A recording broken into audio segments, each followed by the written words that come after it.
चाहता हूं कि नहीं, ये मुझ पर डिपेंड करता है, मुझ पर निर्भर है।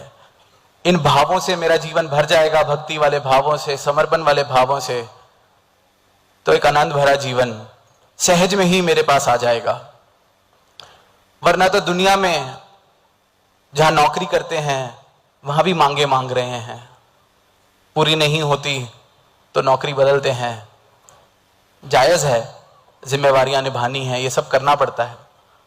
पर ये मार्ग भक्ति वाला, सेवा वाला, यहां पर भी वो दुनिया वाली मांगे, दुनिया वाली ही प्राप्त होनी थी, आनंद प्राप्त होना था। उस रास्ते पे भी हम ही पत्थर बन के खुद बैठ गए हैं अपने लिए।